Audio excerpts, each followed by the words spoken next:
Advanced courses తో పాటు first year నుండే campus recruitment training. Leading companies లో 13,000 plus placements with 13.5 lakhs highest package. భార్య నుంచి భరణం కోరుతూ హైకోర్టుకు వెళ్ళాడు ఓ భర్త. ఇదే విషయం మీద మరింత సమాచారం మనకు అందించేందుకు మనతో పాటు ఉన్నారు హైకోర్టు అడ్వకేట్ నరేష్ సుంకర గారు. ఒకసారి ఆయనతో మాట్లాడదాం. నమస్తే అండి.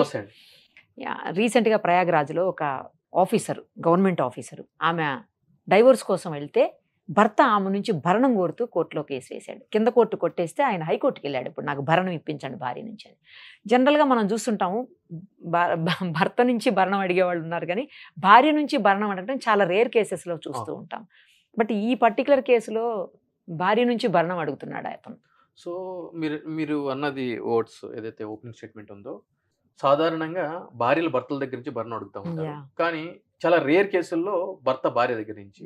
దీనికి కారణం ఏంటి అని అంటే కనుక, సమాజంలో జరిగేటువంటి ఈ కేసుల్ని ఒకే కోణంతో చూడటం చేత మగవాళ్ళు ఆడవాళ్ళ దగ్గర నుంచి భరణం అడిగే హక్కు లేదేమో అనేటువంటి ఒక మిత్ ప్రజల్లో, సమాజంలో ఉండిపోయిందండి.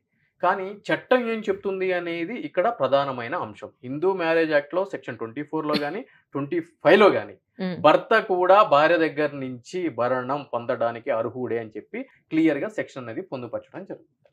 అయితే దీనికి సంబంధించి ఎంతమంది ఈ విధంగా ఈ యొక్క సెక్షన్ గురించి కానీ వాళ్ళ యొక్క రైట్ గురించి కానీ తెలుసుకొని కోర్టులకు వెళ్తున్నారు అనేదే ఇక్కడ ప్రధానమైన అంశం. సో ఆ విధంగా ఎవరైనా వస్తే అటువంటి కేసుల్ని న్యాయస్థానాల దృష్టికి తీసుకువెళ్ళడం అనేది ఒక ఎత్తు. కానీ సమాజంలో ఉన్నటువంటి కోణం ఏంటి అని అంటే కనుక, ఆ విధమైన రైట్ వీళ్ళకి లేదేమో అని చెప్పని అనుకుంటారు.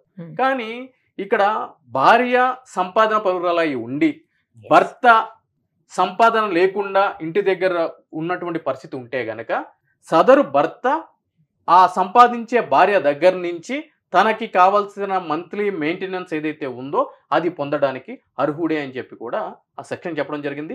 దానికి సంబంధించిన తీర్పులు కూడా ఉండటం జరిగిందండి.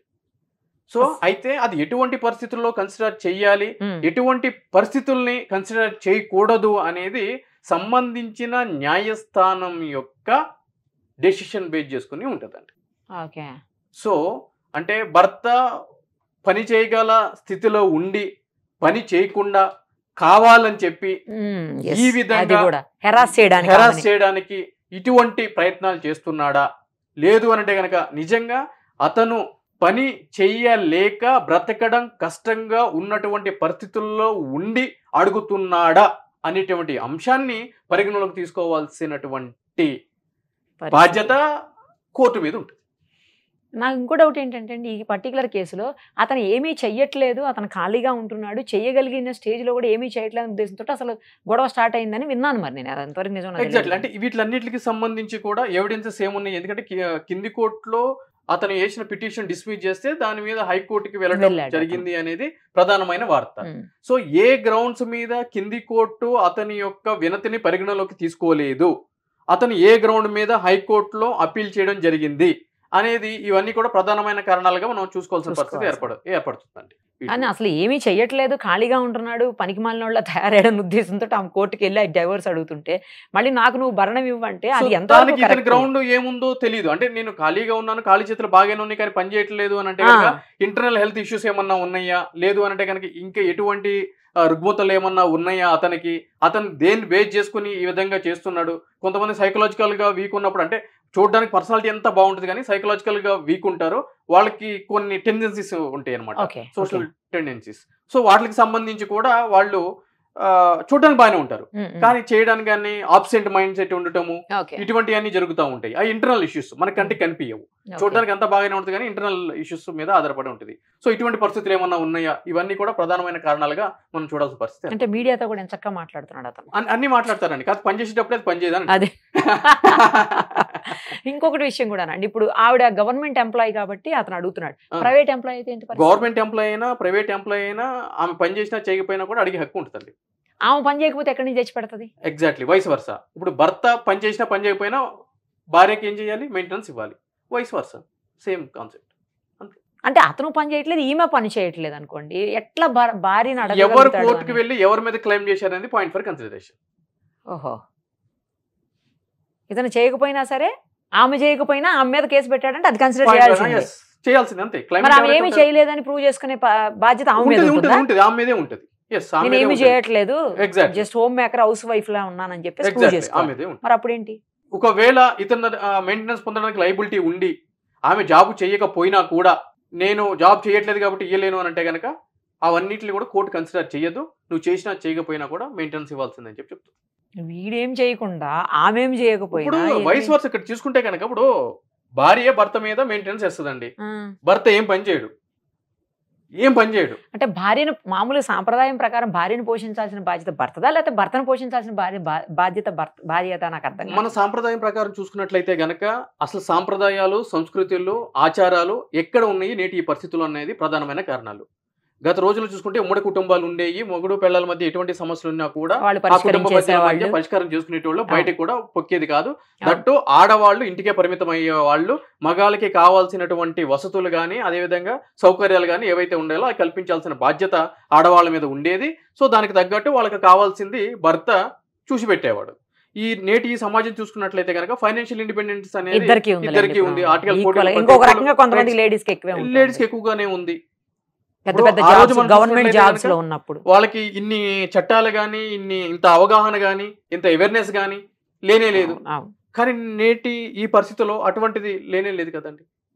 సో ఆడ అని మగ అని చెప్పి చూడడానికి ఏం లేదు. ఈక్వాలిటీ బిఫోర్ లా ఇద్దరు సేమ్, ఈక్వాలిటీ బిఫోర్ లా అంతే. సో లేకుండా ఎలా తెచ్చిస్తుంది అనేది ఇక్కడ నా పాయింట్. అంతేనండి, అబ్బాయిని ఎలా తెచ్చిస్తాడు అని మీరు అంటున్నారు కదా. చట్టం అనేది ఈక్వాలిటీ ఉంది. అతను చేయలేని పరిస్థితుల్లో అతన్ని చూసుకోవడం ఆమె యొక్క బాధ్యత. కానీ ఇవి రేరెస్ట్ ఆఫ్ రేర్ కేసెస్. అంతేనండి, ఎక్కువగా అడగరు, ఎక్కడో ఒక దగ్గర వింటా ఉంటాము.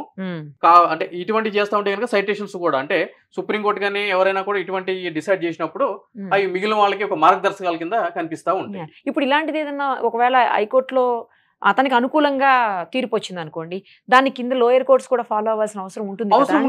అవసరం ఉంటుంది. కానీ హైకోర్టు ఇచ్చిన దాని మీద సుప్రీంకోర్టుకి వెళ్ళడానికి అవతల వ్యక్తికి కూడా అంతే అవకాశాలు ఉంటాయి. సో ఫైనల్ గా సుప్రీంకోర్టు వారు ఏం చెప్తారు అనే దాని మీదే ఇటువంటి అన్ని కూడా ఆధారపడి ఉంటాయి. సో జాబ్ ఉన్నా లేకపోయినా ఇద్దరు విడిపోయేటప్పుడు లేదా గొడవ పడేటప్పుడు ముందు వెళ్ళి భర్త వేసేసాడు అంటే పిటిషన్ మెయింటెనెన్స్ కోసం కంపల్సరీ కన్సిడర్ చేస్తుంది కోర్టు. ముందు వేసినంత మాత్రం కన్సిడర్ చేయాలని కాదు, బట్ క్లెయిమ్ ఎవరు చేస్తున్నారు అనేది ప్రధానమైన అంశము. సో దానికి కౌంటర్ రూపంలో ఈవిడికి చెప్పాల్సింది కూడా ఈవిడ చెప్పుకోవచ్చు. అంతిమంగా కోర్టు మీద ఆధారపడి ఉంటుంది ఏం జరుగుతుంది ఏంటి అని చెప్పాను. మరి పిల్లల విషయంలోకి వచ్చేటప్పటికి పిల్లలు ఆమెతో ఉంటే కూడా భర్తకు మెయింటెనెన్స్ ఇవ్వాల్సిన గార్డియన్ అని చెప్పని ఉంటుందండి. దాంట్లో ఏంటి అని అంటే కనుక పిల్లలకు సంబంధించి హక్కులు ఇద్దరికి కూడా సమానమైన హక్కులు ఉంటాయి. సో సమాజంలో ఉన్నటువంటి ఒక ఆలోచన విధానం ఏంటి అని అంటే కనుక భార్య తరపునే పిల్లలకి ఎక్కువ అవకాశాలు ఉంటాయి అని చెప్పని అనుకుంటారు. ఆ విధంగా లేదు. ఇవి డిసైడ్ చేయడానికి వాళ్ళ యొక్క ఆర్థిక పరిస్థితి, సామాజిక పరిస్థితి, కుటుంబ నేపథ్యము, వాళ్ళ యొక్క పిల్లలకి కావాల్సిన చదువులు, నిత్య అవసరాలు, వాళ్ళ యొక్క పరిస్థితులు, వీటిలన్నిటిని కూడా పరిగణలోకి తీసుకొని ఎవరి దగ్గర ఉంచాలి అనేది కోర్టు డిసైడ్ చేస్తుంది.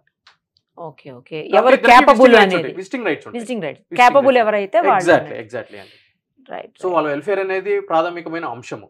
అంటే వాళ్ళు చదువుకునే చదువులు కానీ, వాళ్ళకి కావాల్సినటువంటి నెసెసిటీస్ కానీ ఇవన్నీ కూడా ఎవరు ప్రొవైడ్ చేయగలరు, ఎవరు ఫైనాన్షియల్ స్టేటస్ ఏముంది, అదేవిధంగా కుటుంబ నేపథ్యం ఏముంది, ఇట్లన్నిటిని కూడా పరిగణలోకి తీసుకుంటాయి. ఇలాంటి కేసెస్ చూస్తే రెగ్యులర్ గా భర్తలు కూడా భరణాలు అడుగుతారేమో. అడుగుతారు కానీ ఎంతవరకు సక్సెస్ అవుతారు అనేది బట్ అడగడానికి కావాల్సినటువంటి ఆధారం ఆ సెక్షన్ అనేది ప్రొవైడ్ చేయడం జరిగింది. రైట్ అయితే ఉంది. సుమన్ టీవీలో మీ పర్సనల్ అండ్ బిజినెస్ ప్రమోషన్స్ కోసం కింది నెంబర్ కి కాంటాక్ట్ చేయండి.